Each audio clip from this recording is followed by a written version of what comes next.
Stress hormone, அதாவது cortisol அப்படின்ட்டு சொல்லுவாங்க. இந்த கார்ட்டிசோல் நம்ம அட்ரினல் கிளாண்டில் தான் செக்ரீட் ஆகுது. அட்ரினல் கிளாண்ட் அப்படின்றது நம்ம 2 கிட்னிக்கு மேலே ப்ரெசென்ட் ஆகியிருக்கக்கூடிய ஒரு கிளாண்டு. அந்த கிளாண்ட்லேருந்து ரிலீஸ் ஆகக்கூடிய ஸ்ட்ரெஸ் ஹார்மோன் தான் கார்ட்டிசோல் அப்படின்ட்டு சொல்லுவாங்க. இந்த கார்ட்டிசோல்னுடைய வேலை என்ன அப்படின்னா, நம்ம பாடியை அலர்ட் பண்ணுறது தான். நம்ம பாடி எதுனா ப்ரெஷரு அல்லது டேமேஜ், டேஞ்சரஸ் இந்த மாதிரி ஒரு கண்டிஷனில் போகும்போது நம்ம பாடியை அலர்ட் பண்ணுறது தான் இந்த கார்ட்டிசோல்னுடைய வேலை. இந்த கார்ட்டிசோல் வந்து நம்ம பிளட்டில் இருக்கக்கூடிய சுகர் லெவலை இன்க்ரீஸ் பண்ணி நம்மளுடைய எனர்ஜியை அதிகப்படுத்தி விட்டுரும். ஸோ நம்மளை அலர்ட் பண்ணுறதுக்காக இந்த கார்ட்டிசோல் வந்து ஷார்ட் டேர்மாக இருக்குது அப்படின்னா நமக்கு எந்த ஒரு பிரச்சனையும் இல்லை. இது ஆக்சுவலாக நமக்கு ஹெல்ப் பண்ணுது.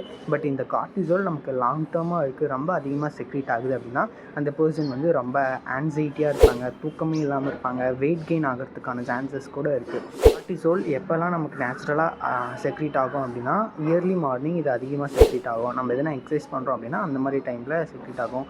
எமோஷ்னலி நம்ம ரொம்ப ஸ்ட்ரெஸ்டாக இருக்கும் அப்படின்னா அந்த மாதிரி டைமில் செக்ரீட் ஆகும். நமக்கு எதனா இன்ஜுரி, இல்னஸாக இருக்கும் அப்படின்னா அந்த மாதிரி டைமில் இந்த கார்ட்டிசோல் செக்ரீட் ஆகும். ஸோ நெக்ஸ்ட் இதை பற்றி பேசலாம் அப்படின்றத கமெண்ட் பண்ணுங்கள். பை.